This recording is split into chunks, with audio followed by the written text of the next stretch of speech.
Hello everyone, it's Shane Kanto, your Wasteland reviewer, and I'm here to review Rule Breakers, and this is a new drama from Angel Studios, director Bill Gutentag, and this film focuses on Roya Mahbub, who's played by Nicole Boucheri, who is this woman who, from a young age, really wanted to learn computers, and in Afghanistan, that just wasn't expected. Girls weren't allowed to go to school and learn about computers, but she clawed and she fought and she got to this point, and she puts together this all-girls robotics team, and they compete across the world trying to prove that they can do it, and this is an inspiring story.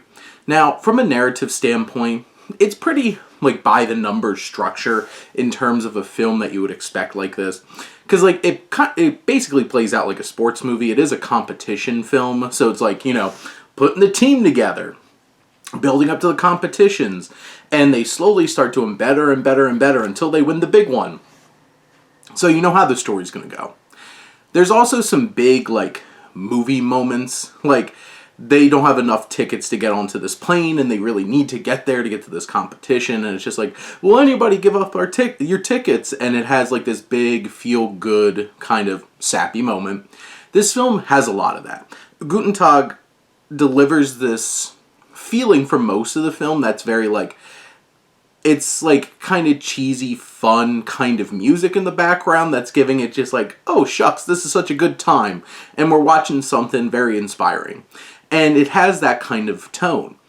Until it doesn't. And I think that's where the film actually really starts really digging itself in to what it's trying to say, because they go through this big trauma that really affects one of the young women.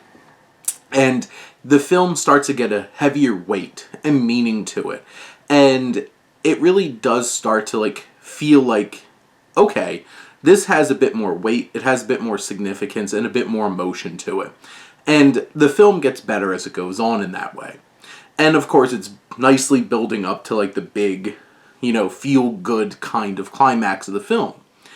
I think that the performances, I think Boucheri does a great job of anchoring this film down in this leading role. She's great from start to finish. I love the four young women who play these competitors, and they all bring just this energy and authenticity to it. And they're very empathetic, their performances, and you really feel for them. They have great chemistry with each other, they have a great charm, and we feel for them. There's a lot of other characters that are kind of thrown in along the way to have, specific purpose in terms of themes or meaning. Not a lot of depth to them, but it's really a 5-woman show at the core of this. And generally, the filmmaking, it's bright, it's not particularly dynamic in any kind of way like that. It's easy to watch from that perspective. It's easy to take in. It is about it's a whole 2-hour film, and sometimes it does feel a tad repetitive, but at the end, it's still a really inspiring story that has really good themes and these strong performances at the core from these 5 women that really delivers something that you feel good. You feel better after watching a film like this. And, at the end of the day, it accomplished its job. But those are my thoughts. And on Rule Breakers, let me know what you think, and let's talk some movies. But thank you as always for tuning in and supporting your Wasteland reviewer.